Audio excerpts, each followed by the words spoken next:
birthdays. Isn't that funny? Welcome Only to us. Roam the Region. It's Friday. Yes, Suzanne, only us. So Only Suzanne us. was just telling me that I was fuzzy. I cleaned the top part of the camera. Hang on, let me do it again. And I guess I looked much better. So I'm glad we got that taken care of. Yeah, Suzanne. that's good. Maybe that'll shave 10 pounds off my chin Yeah. too. It'll maybe ABC will pick us up now. No, because of that. Yes. Yeah, So I think welcome they to will. Friday.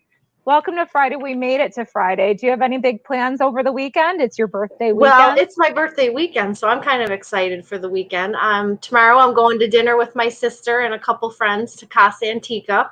Nice. And I'm just gonna drink margaritas and make bad choices all weekend long. That's and it's what okay birthdays because are it's for. my birthday. That's exactly what birthdays are Yep. for. So we hope you have fun. One of the things you need to make sure you do is when you're ordering a margarita at the bar, pursuant to the executive order, I'm just going to get this right, 205 or 202.52, it's effective today. Now it directs all licensed establishments with on-premise privileges such as restaurants, taverns, tasting rooms. They can't serve alcoholic beverages unless the alcoholic beverage is accompanied by the purchase of a food item, which is consistent with the food availability requirement of the license under the Alcohol Beverage Control Law. So that was just put in effect today.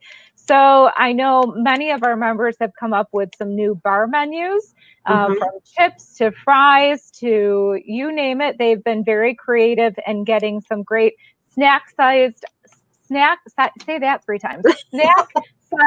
items for the bar. So if you're going to order that margarita, you may have to spend $1 or $2 and grab some food too. But well, you don't have to tell me twice to eat. I also, as my viewers, I started Weight Watchers this week. After watching my video over the past weekend, I thought, oh my gosh, how could you guys let me get this way? So I'm almost week 1 into Weight Watchers. Do I look skinnier? Good for you. You do. Wait, let me. Yeah, look. Yes, you do. See? That's good. Also wanted to give a few updates on our chamber hours. So Suzanne and I have still been working every other day, not in the office together. We will be in the office starting next week on Fridays together. But in order for a lot of these changes to happen, our organization has gone through a ton of changes as well. We've had to adjust our office hours. So our new office hours are Monday through Thursday from 8:30 till 4. We used to be open till 4:30, and then Fridays from 8:30 until 2. So cutting it short a little bit early on Fridays, we have never done that ever in the past. I've been asking for 25 years. It finally took a pandemic. Suzanne has every Friday. Can we leave early? No, we're here until 4:30. What do you think? Finally. Now it'll be like 10 o'clock. I'll be asking if we can leave early. You will. I know you will. But with our changes, and so we can get our hours in and limit the hours that we're working. And we need to start being in the office together so we can kind of get on the same page for a lot of things. We will be in the office together on Fridays, but of course we'll be closing at 2 starting today. Woohoo! Yeah. So half an hour early. I'll be leaving in half an hour. So looking forward. So next week's show is going to be really exciting because both of us will be reporting live together. We'll be on our way out. It'll be like a studio. Oh my gosh! Yeah, we're gonna have to clean up a few things. We're gonna have to. Well, maybe Kevin will let us borrow a green screen. Yes. Oh, we'll have to ask him. Well, a lot of things have happened over the past week. One of the major ones was an announcement about the Niagara County Peach Festival. And here we have the chairman of the Niagara County Peach Festival, our friend Dean Beltrano. He's joining us from, it looks like, your basement. Yeah, it's my bunker. It must be a Kiwanis thing. Marty's been in the basement since the beginning of quarantine. He has. Marty's always. I think it's what our wives do to us. They make us go in the basement so they can work upstairs. Yep. I always send Marty to the basement. Although Tuesday's show, if you saw, I was banished. I banished myself to the basement on Tuesday. Yeah. So this past week was an interesting one. You of course, with the Lewiston Kiwanis Club, had to meet many times, as I'm privy to know, and figure out what the best course of action was going to be for the Niagara County Peach Festival, which generally usually takes place the weekend after Labor Day in September. So tell us a little bit about the decision and how you had to roll it out, and what can we expect come next year? Well, for us, the festival is actually a year-round planning. Once one festival ends, we usually get together and start figuring out what worked, what didn't, and what our plans are going to be for the following year. The last full committee meeting we had prior to COVID was in February, and we started putting things together before anything, we knew what was going on. The next thing we knew, COVID happened, and people were being isolated, and everything was being shut down. So we kept in touch through, video meetings and that. And what we were watching were a lot of the other festivals and things that were happening around us, not only in Western New York, but throughout New York State. And we were looking at, what were the guidelines? What were things that they were saying you could or couldn't do? And we had, one big thing we had on our side was that the festival isn't until September. So even in March and April, when all of this was starting, we still had months to wait and plan and see what was going on. And one of the biggest components of the festival is obviously our ride company. It's Amusements of America. We've been partnered with them for about 5 years now, and they do a fantastic job with the rides. And they usually have 5 different things going on in New York State, we being the 5th. So they go through, they do their other events, they stop here on their way out of New York State, heading back to New Jersey and wherever else they need to go. And they kept asking us for additional time. So we would wait until we heard from them before we could actually start making any kind of plans. And then around the middle of June, about June 15th, they told us that all the other 4 events that they had in the state were canceled. And there was no way they could come up here just for our event. So we knew then in June that we weren't going to have any rides. So what we had to start doing was looking at it and saying, okay, what can we do? We said, well, if we're going to do anything, we have to start looking at maybe some of the things that might cost us money, to put on the festival that don't actually make money, like our parade or our entertainment, things like that just kind of are there to kind of draw people, but we can't actually put a dollar amount on that and say, yeah, we make X amount on this, so we could go ahead and do it.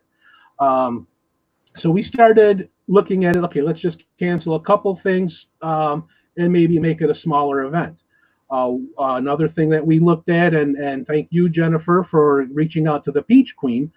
We asked our Peach Queen, our Fuzz, and our Blossom if they would stay on for another year, because they basically lost this year. And they've all agreed to come back again next year. So we knew then, okay, we don't have to have the Peach Queen contest. We don't have to have the Fuzz or Blossom. So now it came down to us looking at, okay, maybe vendors and peach shortcakes, and possibly doing our burgers and fries and pop and all of those things. So we started meeting. Our advisory committee got together first. It's a smaller sect of the regular overall advisory committee. And we came up with the direction that we felt we should just cancel the festival for the year. We took that recommendation back to the full advisory committee, and they said, well, if we can't do a full festival, we should be able to do something. So we had 2 different recommendations to bring to the board. And this was done over a 3-week period. The planning committee met, the following week the advisory committee met, and then last week the board met. And we had club members come in Anybody who wanted to voice their opinion, give us guidance, what they felt we should do, everybody came in. And then the board met, and some of us were thinking this is probably going to be a 10-minute thing. We'll get together, we'll figure out what we're going to do, if we do anything, and we'll be done. And an hour later, after everybody had left, an hour later, we finally came to the decision. The board decided that it would be best for us this year not to take any chances and just cancel the festival altogether. We did hear from our vendors. A lot of the vendors were saying, you know, if you do something, how can you guarantee our safety? How can you guarantee the public safety? You know, what precautions are going to be in place? We looked at the forms that we would have to fill out for New York State just to be able to do this. And one of the things is you can fill out the forms. You don't have to turn them into anybody, but you have to have them there ready in case somebody from the state shows up and says, let's see your forms and what you're doing. So then we said, okay, no vendors. And then we started discussing maybe just doing peach shortcakes, maybe do a drive-through pre-orders. And then looking at that, what would be involved with having to get the peaches, the shortcakes. We knew we couldn't make the whipped cream fresh like we always do, so we'd have to move to canned whipped cream. And the board felt that there was just too many things that we would have to change or come up with, and then too many unknowns even at this point to say, sure, let's just go ahead and do the shortcakes, because we would still need the volunteers. We still have to have members show up. We still have to find the manpower. And it was not easy for the board to say, yeah, let's just cancel it. There was a lot of discussion. There was a lot of back and forth. But we finally, the board finally said, okay, let's just cancel it for this year, and we'll come back in 2021. And hopefully, our crowds will come back, and we'll have a better event because of this. Definitely. I know it was a long, a very hard decision to make, and a lot of emotions are put into those decisions too. The Peach Festival has had such a long running history, and it's almost like a coming home weekend for a lot of residents that live out of town as well. I know for my kids, it signifies the start of school. School usually starts the week before, and then it's the Peach Festival, and that's just the start of the school year. But it is a decision that had to be made with the safety in mind and all the other factors that were there. I can tell you, as somebody who runs the Peach Queen program, that was one of the things that we realized is Victoria has not been able to do any events or any promotions since, for months. So I think the last thing that we were able to do was in January or February. And so just asking her to be able to put aside some things and see if she'd commit for another year. She said yes, and Blossom and Fuzz said yes. We hope to be able to get them out in the community and doing more things as we lead up again till next year. So everyone kind of put all their heads together to come and think about the best way to proceed. How many volunteers do you usually use for the Peach Festival? What is the volunteer force every year? Well, outside of the club, and we have roughly around 120 members. We probably get another 100 to 200 volunteers in the community. Wow. And it's a lot of times it's the same volunteers. Sometimes, you look and you think that these volunteers, some of these people have been there since day one. They've been on that field helping out, and they show up religiously every year. We don't even need to call them, they just show up. But lately we've started getting volunteers from Newport. The teachers will come out and help. M&T Bank has been bringing volunteers out. They started last year and they were all gung-ho for it again this year. So we're looking at probably over the course of the 4 days with the club and the people we get outside the club, about 200 to 300 volunteers that come in and work and just do anything and everything that we need them to do to pull this event off. Yeah, that's great. So if anyone's interested in being a part of the Lewiston Kiwanis Club, which is the organization that does put on the Niagara County Peach Festival, how can they be a part to get ready for next year? If you want to become a member, we do have a website. I believe it's lewistonkiwanis.org. You can talk to any member and come and see what we're all about. We have started holding in-person meetings at Kiwanis Park. We bring our masks. We try to stay apart. But if anybody's interested to see what we're about, talk to a member. We'll bring you out to a meeting. One of the things right now is that through the end of our fiscal year, our Kiwanis year usually ends on September 30th. The international and the state are waiving all dues. So normally, if you come in for a partial year, it's about $65. They've waived all fees, all dues, anything until our new year begins on October 1st. So now is a great time to come out and join and be a member if you'd like. When it comes time for the Peach Festival, we do have a Lewiston Kiwanis Peach Festival, Niagara County Peach Festival site that you can go and ask questions. And if you're interested in coming out, Lee Allen and Cameron Fitch are our manpower chairs, and you can speak with them and they'll sign you up to come out for a 4-hour shift, or if you want to work the whole weekend or any time at all, just talk to them and they'll gladly sign you up. I have a funny story about Cam and Lee.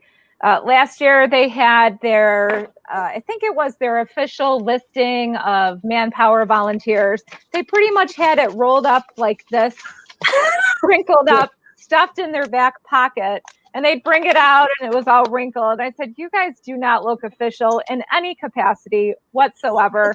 I ran to the chamber office and I grabbed 2 clipboards for them, put their paperwork on the clipboard, made all the difference. They looked and felt official at that point.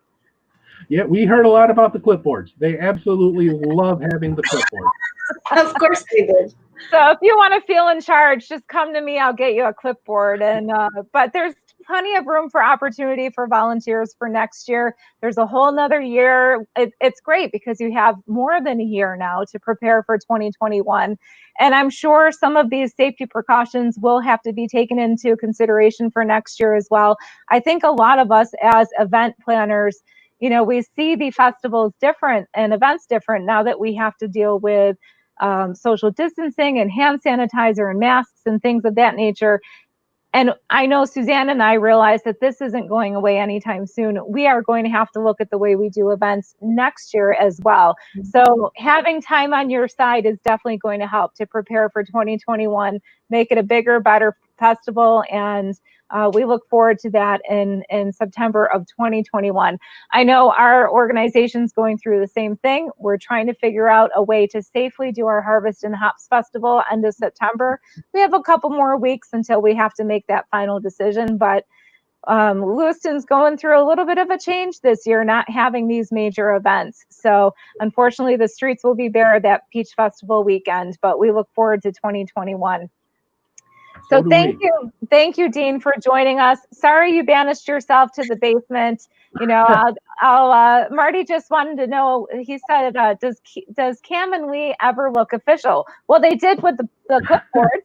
I think that was the only time they ever looked official. That's right.